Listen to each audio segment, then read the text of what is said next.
I'm Jeff Anderson. I am here today with my colleague, Greg Gianforcaro, who for over 25 years has been working with survivors of sexual abuse in New Jersey, and now is working with our team in New Jersey to help survivors of sexual abuse, to take advantage of and utilize the Child Victims Act or the Victims' Rights Act in New Jersey that gives opportunities to survivors that New Jersey never before had. I'm also here with a very courageous survivor of abuse by an authority figure, Joelle Casteix.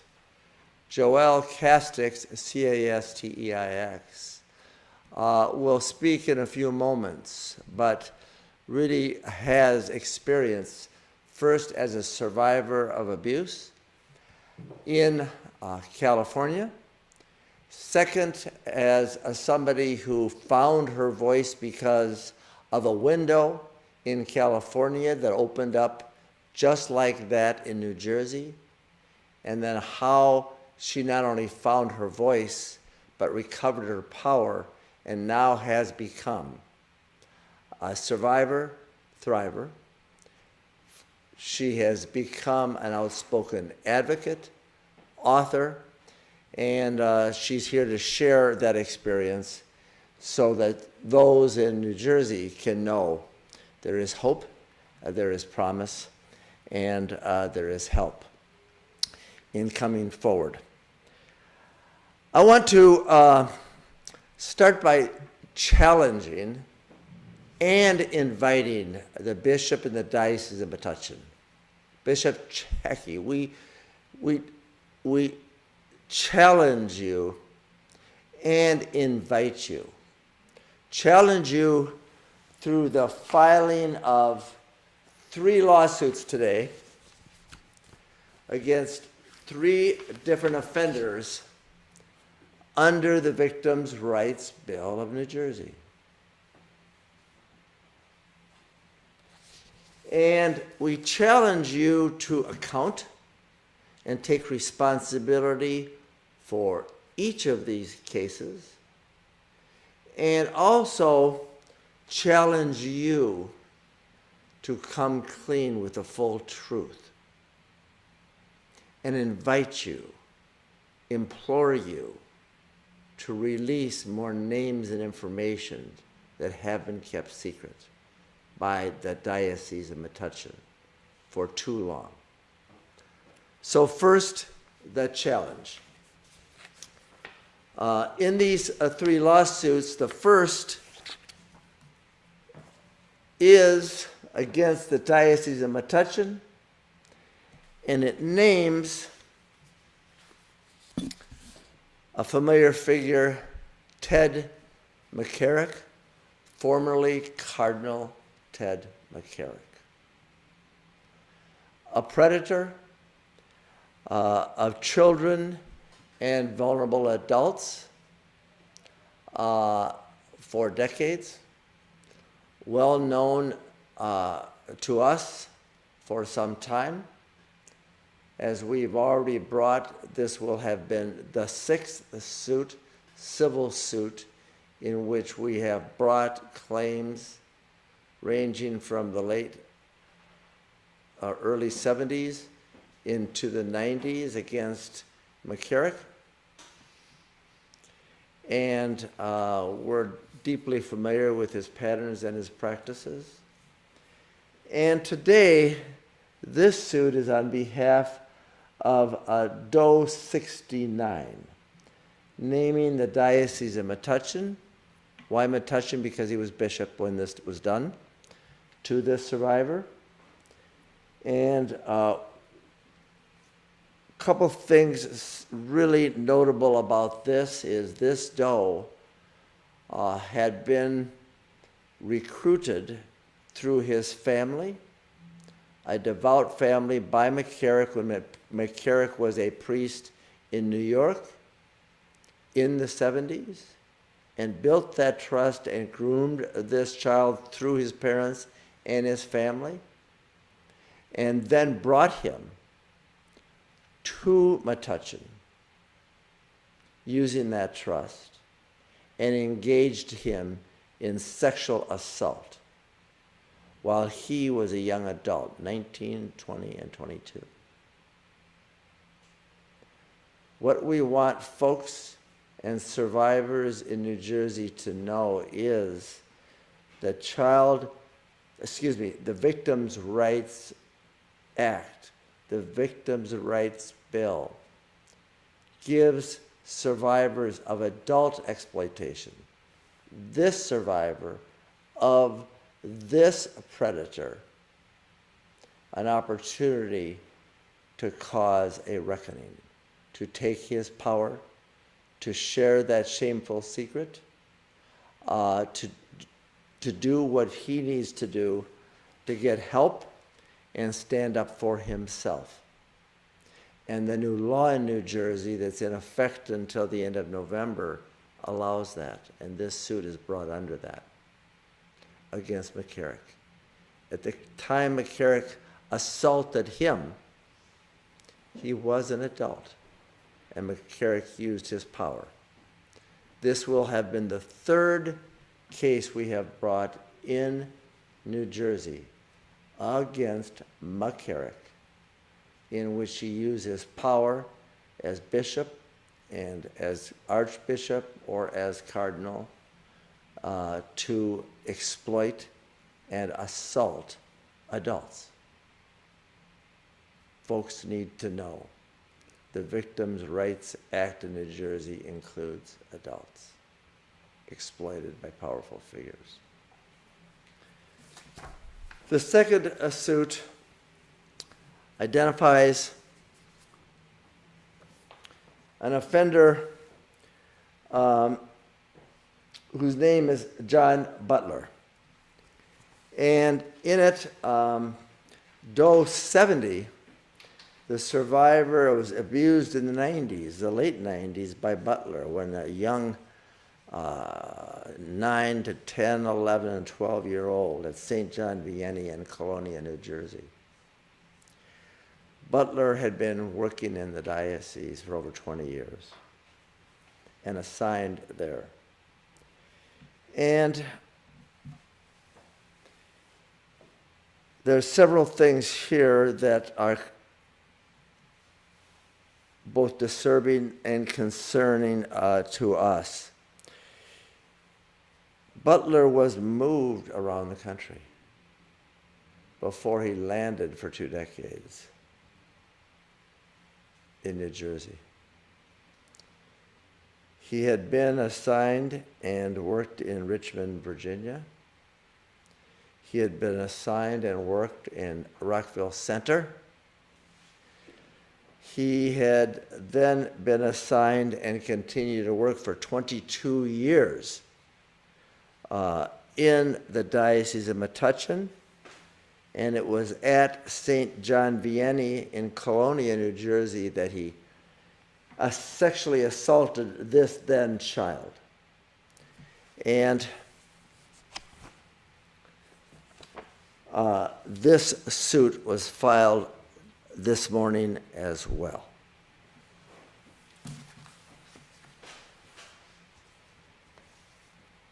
It's also concerning that the Diocese of Metuchen removed John Butler from ministry in 2002.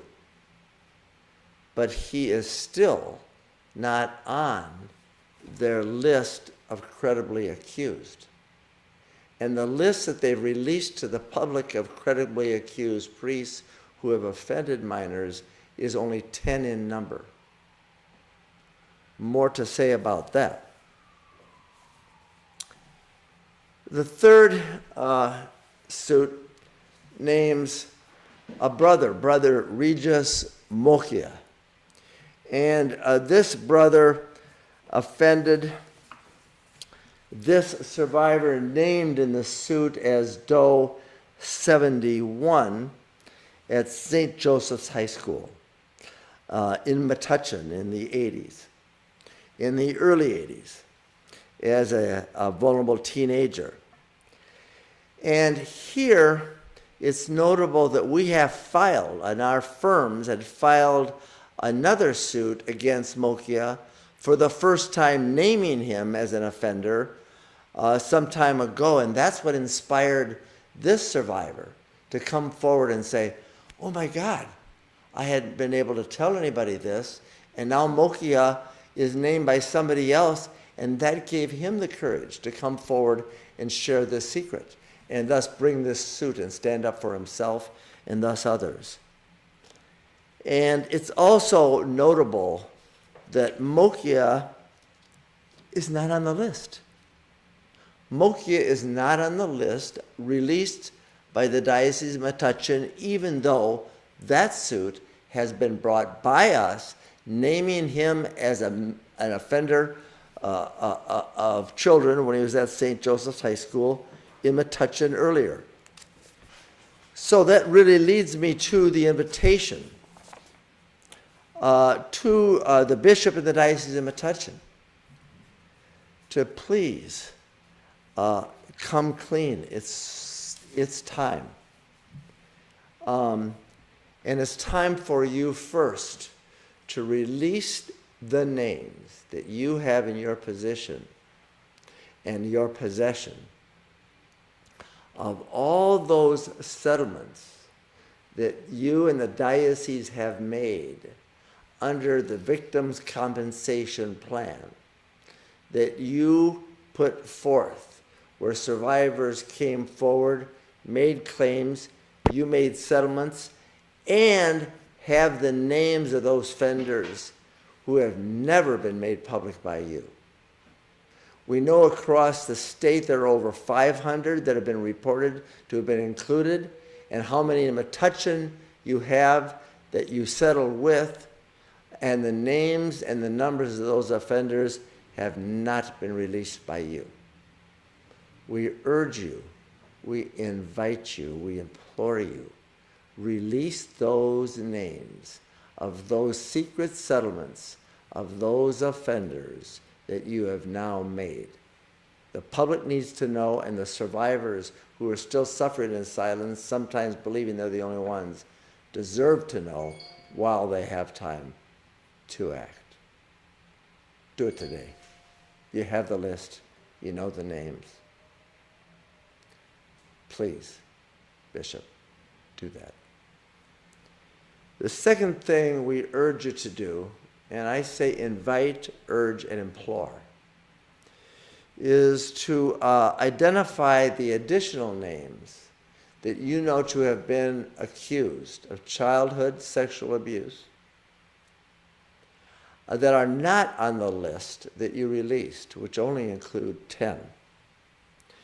And we have identified from our investigation that there are over 15 additional names who have been publicly accused of childhood sexual abuse that should be on your list that are not. And you'll notice John R. Butler is not on there. The offender, the accused offender in the suit that we brought this morning. You'll notice Romano Ferraro is not on there. Romano Ferraro is somebody we have sued multiple times in multiple suits across the Northwest and the Northeast, and is a serial offender and worked in New Jersey and offended in New Jersey and is not on the list, among others. And so we implore, invite, and urge you, Bishop, today, come clean, release those names. It's time. And that's something you can do today. It's something you can do today. You have those lists. You have those names. Release them. I'd like to turn to Joelle Casteix and ask you, Joelle Casteix, as a survivor of sexual assault and abuse by an authority figure, and somebody who lives in California, where a window opened in California in 2001 that gives survivors in California then a window of time, not unlike those that have a window open in New Jersey. What you did, what your experience was, and what you want folks to know today as a survivor, as an advocate, and experienced in having come forward with a secret that you held for years. Thank you, Jeff. My name is, again, Joelle Casteix, and I was sexually abused by my high school choir director when I was a student at Mater Dei High School here in Southern California. And he abused me over a 2-year period, and during that time, he got me pregnant and gave me a sexually transmitted disease. And the most criminal thing about what happened to me is that school officials knew about it, and church officials knew about it while it was going on, and they covered it up. And, you know, when the civil window opened in California in 2003, I was the kind of survivor who didn't think that this was the kind of law for me. I still believe the abuse was my fault. I thought, but I was a teenager, I should have known better. In fact, that's what school officials told me. They said, hey, it was my fault and I could get in trouble for saying anything. I was not abused by a priest, but by another authority figure in the Catholic Church. So I didn't think, well, maybe it doesn't apply to me. And I was the only person who came forward to say that this man had sexually abused me and possibly other girls. The Catholic Church did everything in their power to attempt to silence me. They told me that my claims were frivolous. They said they had no proof. They hired an attorney for the man who sexually abused me so that he could fight my claim. But in the end, I was vindicated. I got documents in my case that showed that this choir director not only sexually abused me, but abused numerous other girls who never got the courage to come forward because he had hurt them so badly. And since that time, I've seen that there's so many other survivors like me, those who think, well, gosh, you know, this law really doesn't apply to me. No child asked to be sexually abused. No teenager asked to be sexually abused. And because of an amazing law in New Jersey, no adult who was sexually exploited by an authority figure needs to stay silent anymore. Because for the past 20 years, I've worked with survivors now, and the two saddest calls I get are the ones from victims of, or survivors of child sexual abuse who waited just until their window closed to come forward, and adult survivors who 99% of the time have no remedy to expose what happened to them. But in New Jersey, it's an amazing place because right now, no matter who hurt you, and no matter how old you were, you have the right to stop the cycle of abuse and to ensure that what happened to you never happens to another child. We know that the Bishop of Metuchen is sitting on dozens and dozens and dozens of names of men statewide who sexually abuse children. And he's sitting on those names because they're a part of their independent compensation plan. The one that's managed by Ken Feinberg and Camille Biros. And you know, we're hearing a lot of numbers, but we have no specifics. If you were sexually abused in New Jersey, you could be the person to crack this open. It shouldn't have to be the burden of survivors to stop abuse. But right now, it's the best remedy we have, and it's very empowering. So I urge everyone across the state of New Jersey, before the end of November, to come forward and say, hey, what happened to me was wrong. It was not my fault. I can help other people. And I can make sure that the abuse that happened to me and maybe to my friends and the shame that my family went through and the pain that my family went through should never have to happen to another child. And we should hold the Bishop of Metuchen directly accountable, because if he's sitting on names, he's sitting on the truth, and he's sitting on justice, and he's sitting on accountability. And all of us, whether you live in New Jersey, or you were born in New Jersey, or you've never been to New Jersey, we all have earned the right to have safe churches and safe schools. And the Bishop of Metuchen is the one who can do that, and he refuses. So I implore every survivor out there, come forward before the end of November, before it's too late. Even if you're on the fence, you can come forward as a Jane or John Doe, like the three gentlemen who came forward before in the lawsuits talked about today. And the only person who needs to know is your attorney and a few others, but just come forward. I guarantee you will save lives, most likely your own. Joelle Casteix, thank you. When you say the bishop is sitting on the truth, sitting on the names, sitting on these secrets, isn't it also true that under the New Jersey law, as there was in California, a chance for every survivor of sexual assault or child sexual abuse to stand up and to be able to do so anonymously if you choose, as a Jane Doe and as a John Doe?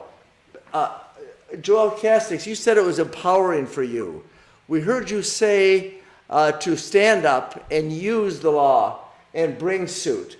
You said that you did bring it to the Catholic school and they did not believe you and tried to silence you. But after you brought suit as a Jane Doe and using the California law like New Jersey, how did it feel for you, and did the law protect you from further harm? To be fair, I did use my name in the lawsuit because I had been very public about it, but I can't speak to other people who've come forward as a Jane and John Doe. All of us got the documents, the secret church personnel documents that you hear about in the news that pertain to my case. And my case file was fascinating. They knew so much about me. They had my SAT scores in my perpetrators file. That's how much they were tracking me. They tracked my career. They knew where I lived. They did all this before I even came forward. But what was most empowering for me was inside of that file was the signed confession from a man who sexually abused me, one who denied he ever did it. And he said, oh, I sexually abused Joelle and other girls. And in my file was documentation from the school administrators who I went to and said, this happened to me. And they said, oh no, Joelle, you're in love. It never happened. And there were signed confessions from them saying that they knew and they covered it up. And there was nothing more empowering than that, because that gave me my story back and that gave me my truth.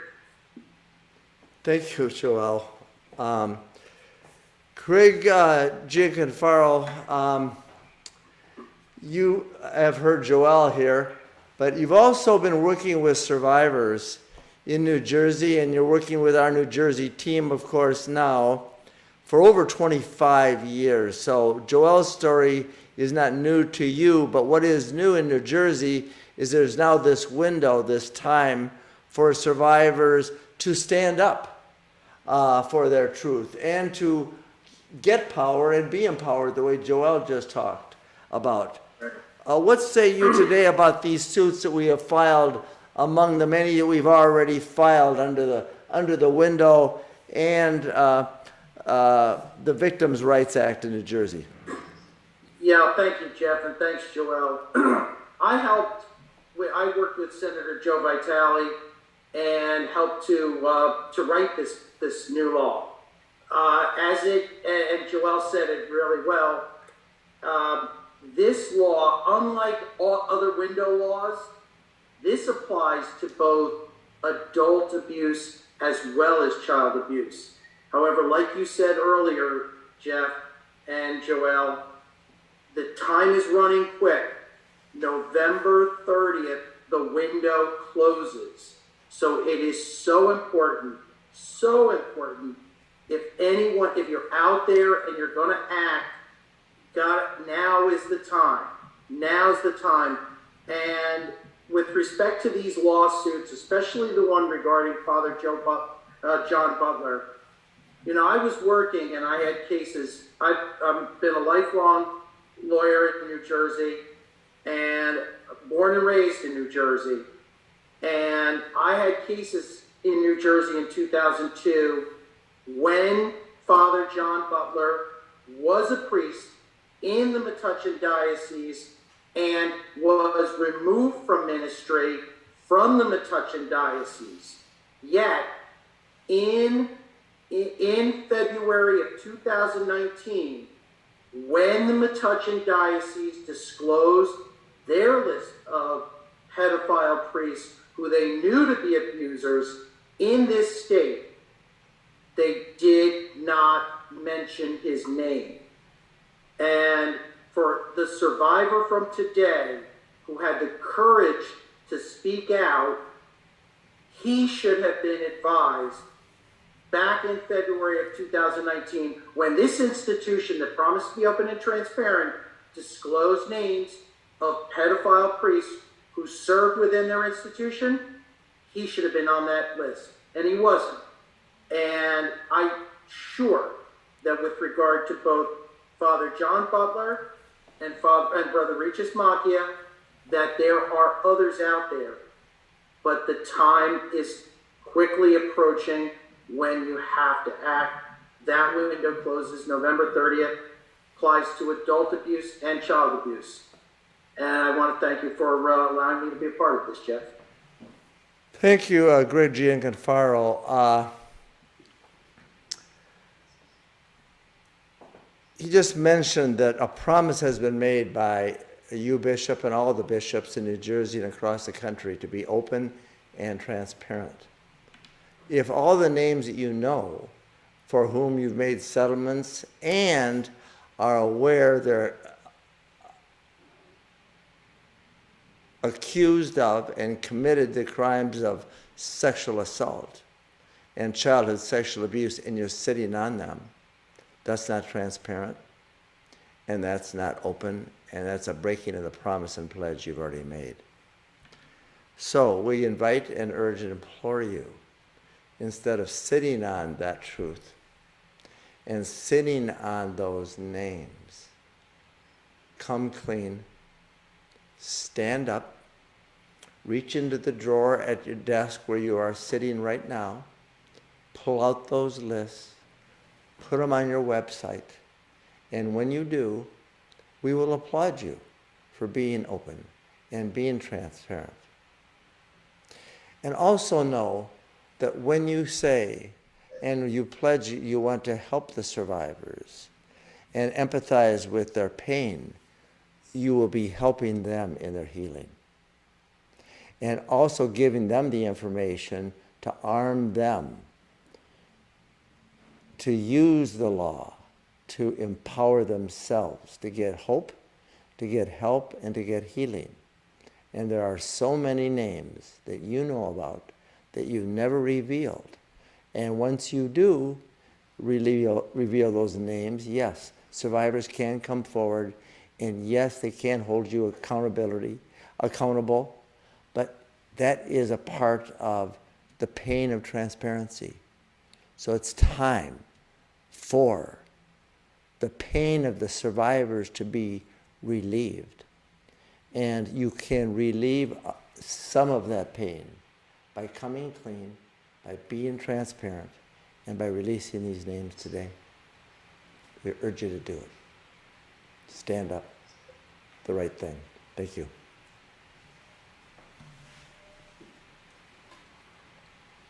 Take questions. Thank you, Jeff. Thank you, Greg. And thank you, Joelle. It's now time for the Q&A portion of the press conference.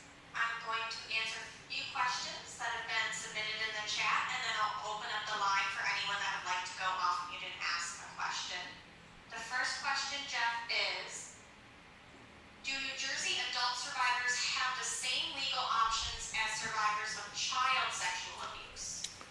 The answer is definitely yes. Under the New Jersey law, an extension of the statute of limitations, it says any action, a law for an injury resulting from the commission of sexual assault, a sexual assault or any crime of a sexual nature. That includes adults who are victims of sexual assault, and it includes, of course, minors. So this is a broader law than many that have been passed, and it's really important for adult victims, not just of McCarrick, who we've already identified and sued on behalf of 3, but anybody else who is a victim of sexual assault, to know they have rights and they can exercise them now. Thank you, Jeff. Our next question is, do we know the current whereabouts of all 3 of these perpetrators? We know that McCarrick just appeared for arraignment and is living in Missouri. We know that we've taken his deposition 2 times, that is recorded testimony, and we know his history well. When it comes to John Butler and Regis Moccia, first thing we do is when we get a report, we check it out.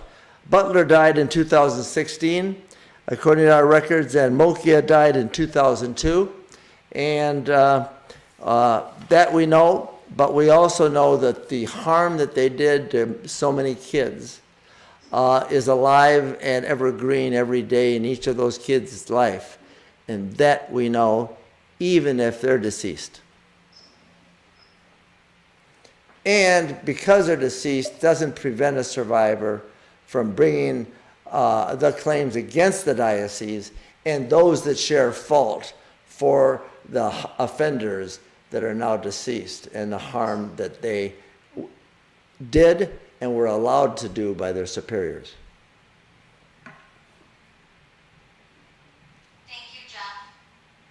Now we're going to open up the Zoom lines. If anyone on Zoom would like to unmute at this time and ask a question, please feel free to do so.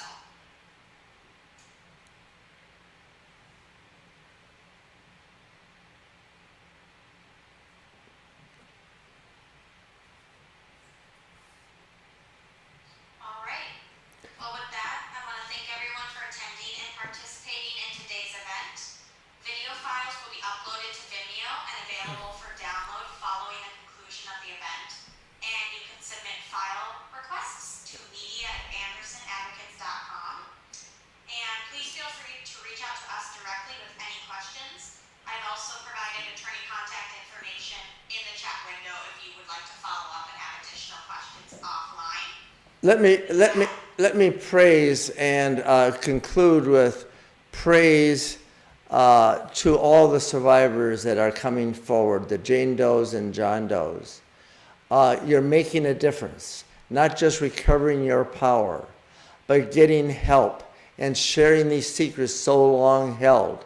You're actually protecting kids and making it safer by holding the perpetrators and those that made the conscious choices to protect them accountable. So just know it's time, and to each of you, our extreme gratitude for your courage and giving us the chance to work with you and others at this really important time and in this movement of child protection. Thank you, each of you.